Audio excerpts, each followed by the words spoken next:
నమస్కారం. శుభోదయం. ఓం శ్రీ మాత్రే నమః.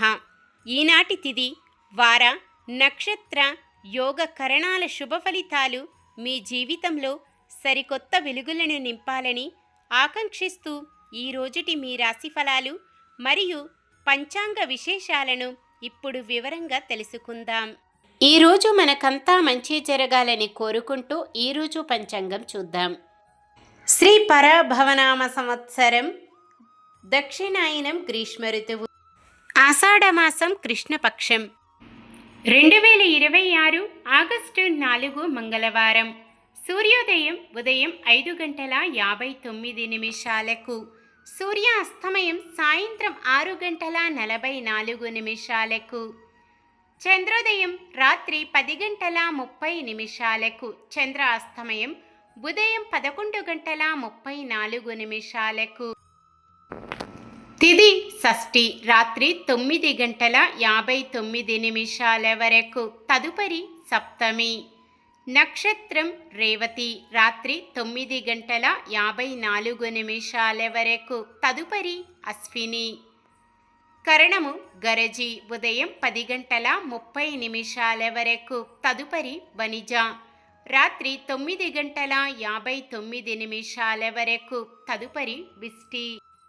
యోగము ధృతి రాత్రి 7:26 వరకు, తదుపరి శూలము.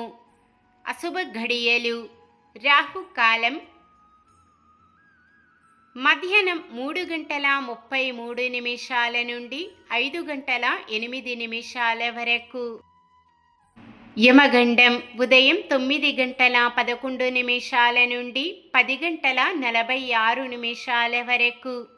గుళిక కాలం మధ్యాహ్నం 12:22 నుండి 1:57 వరకు.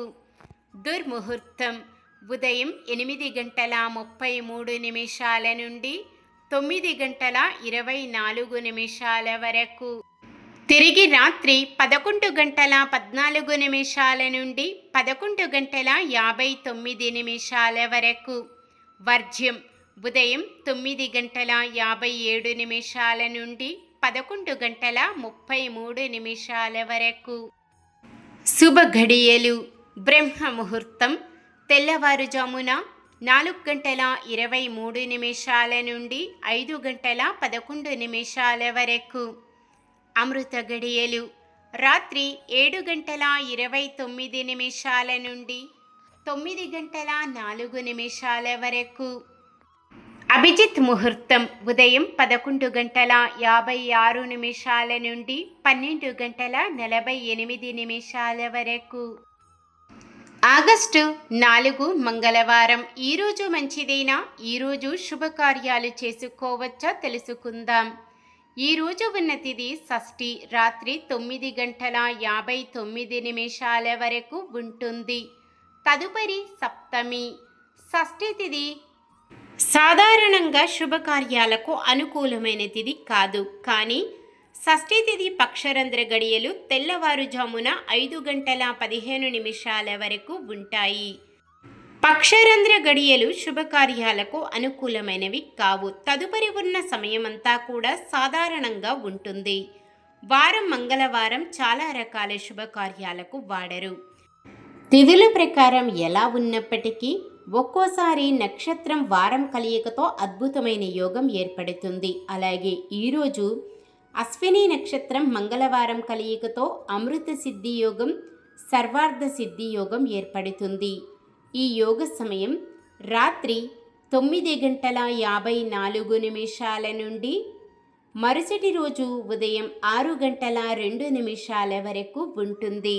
ఈ యోగ సమయములో కొత్తగా పనులు ప్రారంభించటం, ఉద్యోగ అప్లికేషన్లు పెట్టుకోవడం, చెడ్డ అలవాట్లు మానివేయడం, ఉద్యోగంలో జాయిన్ అవ్వడం వంటివి చేసుకోవచ్చు. అలాగే ఈ అమృత సిద్ధి యోగ సమయములో కొత్త ఇల్లు, స్థలం, కారు, వాహనం లేదా బంగారం మరియు వెండి వస్తువులను కొనుగోలు చేయడం, కొత్త పెట్టుబడులు పెట్టడం, కొత్త ఇంట్లోకి ప్రవేశించడం లేదా ఇల్లు కట్టడానికి శంకుస్థాపన చేయడం, కొత్త వ్యాపారాన్ని ప్రారంభించటం, నూతన విద్యారంభం చేయడం, కొత్త కోర్సులలో చేరడం, అక్షరాభ్యాసం లేదా కొత్త విద్యను నేర్చుకోవడం ప్రారంభించడం మంచిది. సాధారణమైన పనులు మనం ప్రతిరోజు చేసుకునే పనులకు ఎటువంటి దోషాలు ఉండవు కాబట్టి యథావిధిగా చేసుకోవచ్చు. సూర్యుడు కర్కాటక రాశిలో ఉంటారు. చంద్రుడు రాత్రి 9:54 వరకు మీనరాశిలో, తదుపరి మేషరాశిలో ఉంటారు. చంద్రబలం రాత్రి 9:54 వరకు చంద్రబలం ఉన్న రాశులు వృషభం, మిథునం, కన్య, తుల, మకరం, మీనం. రాత్రి 9:54 నుండి మరుసటి రోజు సూర్యోదయం వరకు చంద్రబలం ఉన్న రాశులు మేషం, మిథునం, కర్కాటకం, తుల, వృశ్చికం, కుంభం. మంగళవారం ఉత్తరం వాయువ్యం దిక్కున ప్రయాణాలు చేయరాదు. ఈరోజు పుట్టినరోజు మరియు పెళ్లి రోజు జరుపుకుంటున్న వారందరికీ ఆ శ్రీ మహావిష్ణువు, లక్ష్మీదేవుల ఆశీస్సులు వారిపై ఎల్లప్పుడూ ఉండాలని మనస్ఫూర్తిగా కోరుకుంటున్నాను.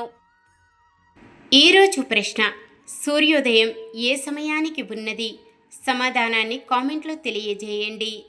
మన దినఫలాలు ఎలా ఉన్నాయో తెలుసుకుందాం. మేషరాశి కొత్త అంచనాలతో ముందుకు సాగి అనూహ్యమైన విజయాలు సాధిస్తారు.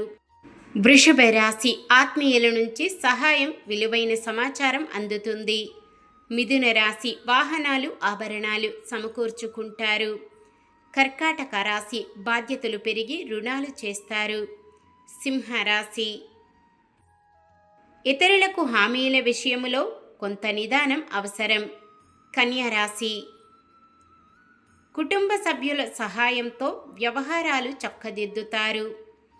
తులారాశి ఉద్యోగులకు ఇంక్రిమెంట్లు ఉంటాయి. వృశ్చిక రాశి ఆకస్మిక ప్రయాణాలతో కుటుంబంలో చికాకులు తప్పవు. ధనుస్సు రాశి రావలసిన సొమ్ము సకాలంలో అందక ఇబ్బంది పడతారు. మకర రాశి మీలోని నైపుణ్యం వెలుగులోకి వస్తుంది. కుంభరాశి వాహనాల విషయంలో జాగ్రత్త అవసరం. మీనరాశి ఆదాయం సంతృప్తికరంగా ఉండి రుణబాధలు తొలగుతాయి. ఇది ఈ రోజుటి పంచాంగం. మన గ్రహస్థితి ఎలా ఉన్నా ఆ భగవంతుని దీవెనలతో మనమంతా చల్లగా ఉండాలని మనస్ఫూర్తిగా కోరుకుంటున్నాను. మన బలానికి దైవ బలం తోడైతే అద్భుతాలు జరుగుతాయి. ప్రతిరోజు మర్చిపోకుండా దైవనామ స్మరణం చేయండి. జై శ్రీరామ్. ఈ వీడియో మీకు నచ్చినట్లయితే ఒక్క లైక్ చేయండి. మన వాళ్ళందరికీ ఉపయోగపడవచ్చు. షేర్ చేయండి. ఇలాంటి మరెన్నో వీడియోస్ కోసం మన ఛానల్ను సబ్స్క్రైబ్ చేసుకోండి.